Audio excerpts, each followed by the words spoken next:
Hello luminous beings and welcome to my channel. I'm Deborah and this is Mystic Journeys. Today I would like to talk with you about a method of dream analysis and interpretation that I learned a very long time ago, and I honestly can't remember where or when I learned it. But I've been using this method for well past 25 years and to very strong effect. So what I want to do is first tell you I have no experience with being on camera and I have allergies today, so I'm kind of gravelly voiced, and so I apologize if I seem wooden or you can't hear me very well. I will do my best. That's all you can ask of me, right? Okay, so this manner of interpreting dreams, it's very individualized. There are plenty of wonderful dream encyclopedias, and there are even online psychics who will interpret your dreams, you know, as a reading. But there's really nothing quite like your own definitions of things and how things are defined for you to help you get to the bottom of an issue, or you know, whatever your subconscious is trying to contact your conscious mind and talk with it about, because that's what dreams are pretty much. So this is going to take a little bit of work on your part, and I don't mean, you know, queuing up your credit card for a reading or buying a book and actually opening it. Although it's really fun to collect books, right? This takes a blank notebook or a sheet of paper if that's what you've got around. Keep it close, and of course a pen that's working, because dreams seem kind of fleeting, right? And it's hard to remember them after several minutes, and if you've got to go pawing around your drawers or your handbag or whatever for a writing instrument, the veils kind of come down and get thicker and thicker, and you know, it's harder for you to consciously access those images and messages and the storyline, if there was one, that was the dream that you're having. Another thing I'd like to mention as well is this isn't the absolute easiest thing to do either, in that well, if you're anything like me, it's difficult for me to wake up enough to grab that notebook and get to writing when I've had a dream. So that said, let's dive in. This is something that I've taught as a workshop in person. I've given classes in it. I am accustomed to giving in-person classes because I'm a Reiki master. So, but video is something else, and I'll see if I'm fond of it or not after a while. So what you want to do is, when you've been fortunate enough to have a dream and you have some ease of recall, the first thing you want to do is write a narrative at the top of your page. You know, where you were, and anything that stands out. Were you riding in a vehicle? Were you flying? Were you, where were you?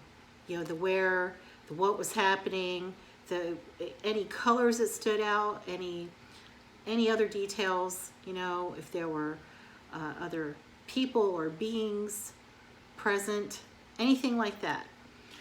So you're going to write all of that out, okay? And then what you're going to do is go through that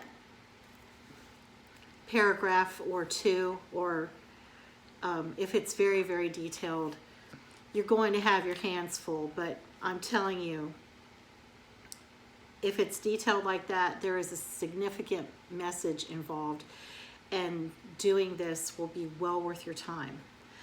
So you're going to read through your narrative and pull any details that stand out to you, that feel like a hit, or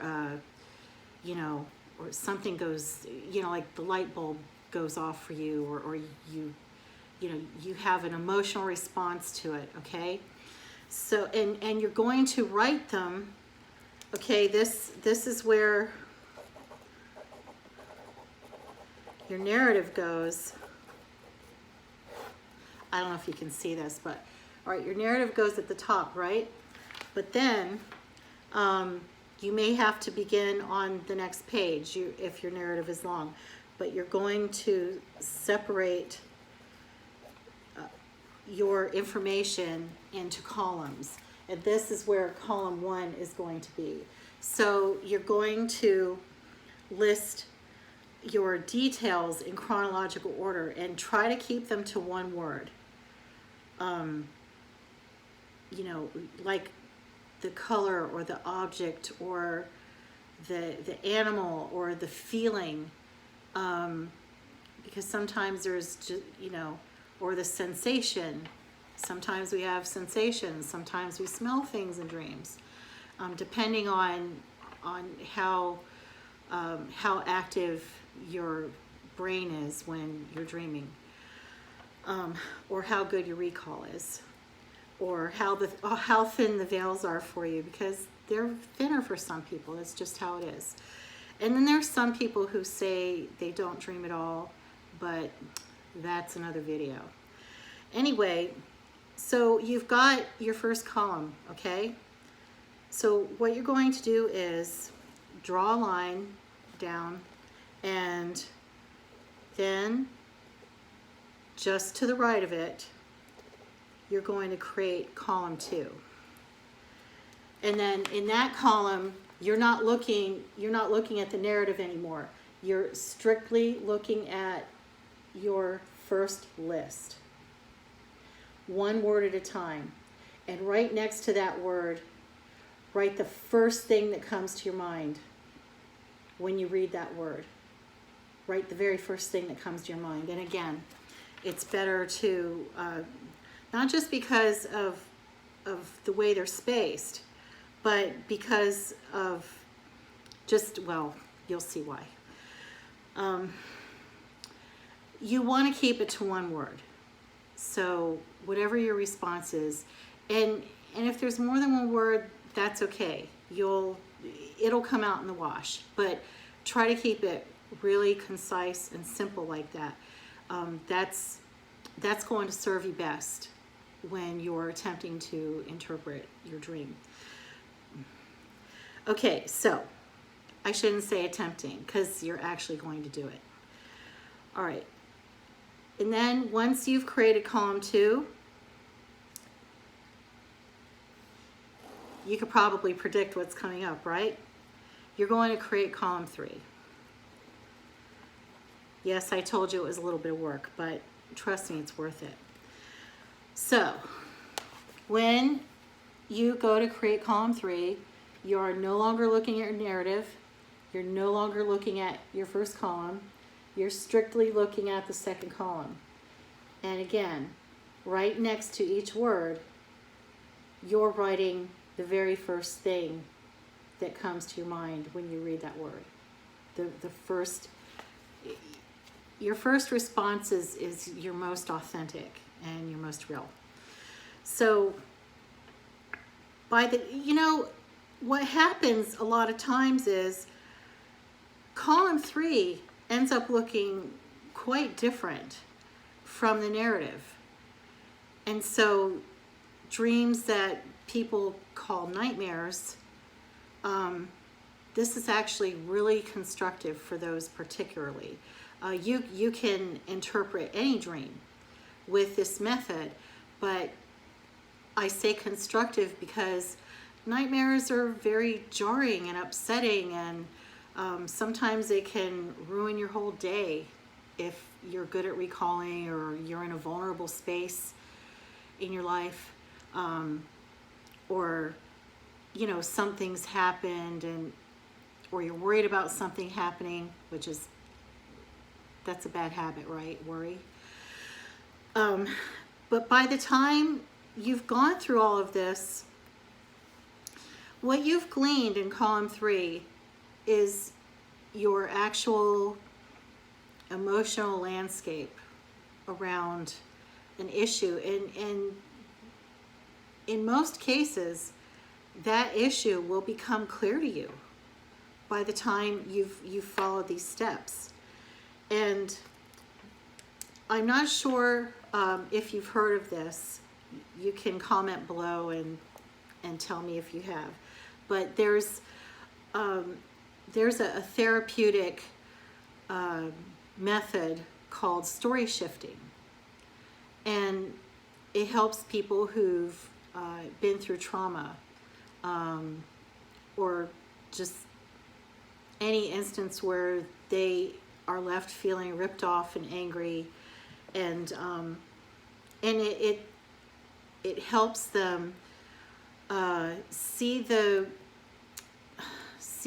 details of it from a different perspective, and instead of being narrowly focused, like looking down a straw on their trauma, it helps them see the big picture more. Anyway, it works a lot like that. And so if something, if a dream has been difficult or traumatic or something like that, it makes it easier to see what the emotional weather was when that dream happened. Or anyway, back to the story shifting. I'm rambling, sorry. Write a new narrative. You can write a new narrative using column 3 and column 3 only. That's kind of an extra credit challenge that okay, I learned how to do this, but then I figured out, oh, I should write after column 3. I should write another narrative. So that's something I developed on my own. And I found it to be really helpful. And if it wasn't directly helpful to process whatever emotional thing might have given rise to the dream, because when we're sleeping, we try to work out stuff that's happened in our waking life, and this is one of those ways that you get to do that without repeating lessons or dreams or unpleasant things over and over again, right? So I've used the last column to write another narrative, just based on those details, and it's been enormously helpful for me. And I could see where this would have applications for people with writer's block, or like if you happen to write fiction or poetry as a hobby. I'm not sure how it would help with technical writing, but if it does remove blockages about motivation or whatever,